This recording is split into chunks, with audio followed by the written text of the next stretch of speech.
Welcome to this episode of Ask the Guitar Coach, the only podcast where you get answers to all your guitar-related questions.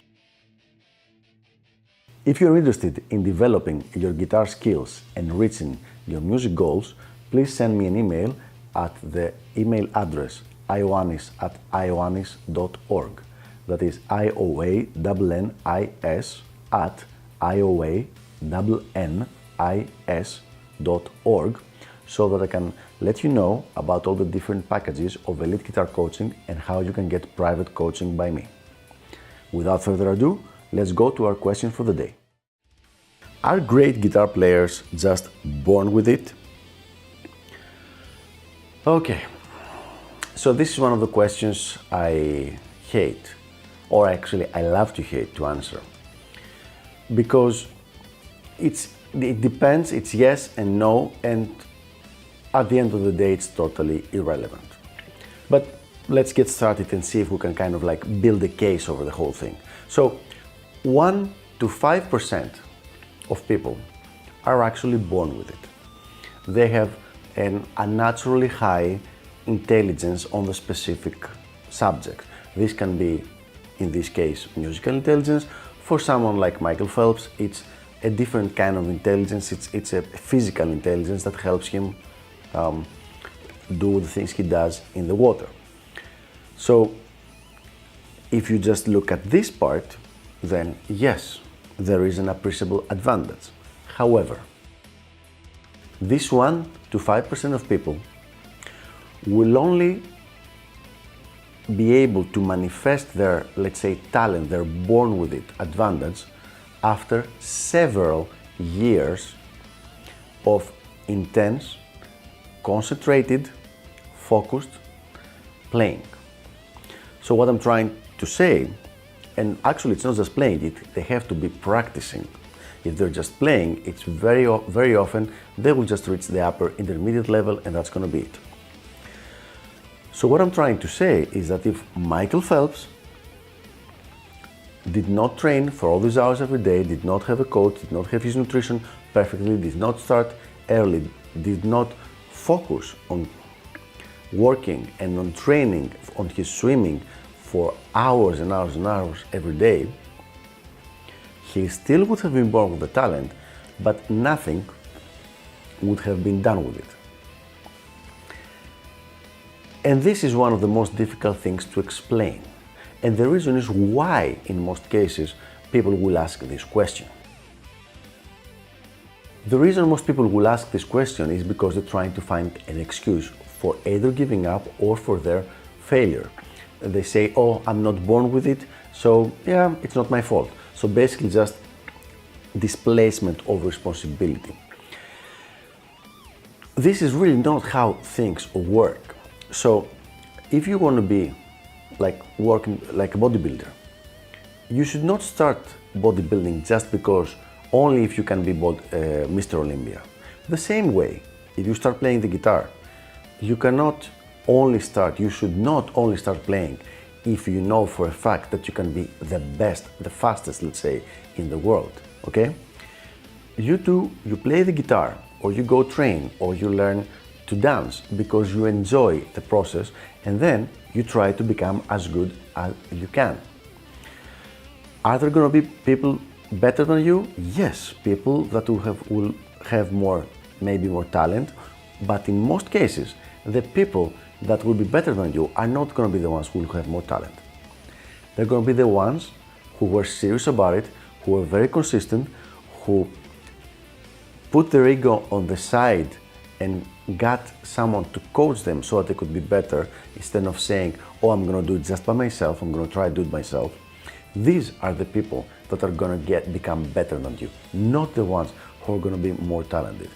Actually, after teaching for many years, for several decades, I can tell you that the people who are the most talented tend to give up very easily. Why is that? Because they have unrealistic expectations on their progress. Because when they first started, when things were really easy, they didn't really have to work hard. So they became beginners, advanced beginners, early low intermediate and intermediate players without too much trouble. it was just smooth sailing for most of them. They would just play for a few hours and they were immediately better. Then, around the time that you're a high intermediate player, that's it. You cannot coast anymore on your talent. You have to put in the hard work, like the hours, the endless hours of grinding, of playing the exercise, of memorizing the skills, of learning those licks, so just over and over and over. And for a regular person, for someone who has a normal range of musical intelligence, this is something he's been doing for a long time, so he knows the drill. For someone who managed to coast through the first few years of playing through his natural aptitude alone, it's a brand new thing, and he doesn't know if he's willing to do it. And I can tell you that in many cases, he is not willing to do it. So that what effectively this means that most of the talented people are going to be high intermediate players instead of really advanced players. Who do we find in the really advanced players? The ones who are hard workers. So it's like 95 to 97% of the population who took it seriously and be practicing for many hours and did it like consistently and without excuses. So someone who is a natural and just practices plays by himself, he will be better than someone who is not a naturally gifted player and just practices by himself as well, every single time. Because at that point, there is no other equalizer than just the natural talent, let's say, the natural aptitude. I try to avoid the word talent, but you get the idea. Once though you start putting other things in the equation, like work ethic or getting high quality coaching, a person who has a normal aptitude and he's a hard worker with good coaching, he will always beat and become better a person who is a natural, he has natural aptitude but doesn't work hard or get any coaching. In many cases, he will actually beat even a natural talented person who does work a lot, just because the other one will have optimized coaching. So it's a very, very important part of the equation. Now, if you have a natural who gets good coaching and he is a hard worker and he does it over a long enough period of time, yes, then you have someone who's at the top of the world.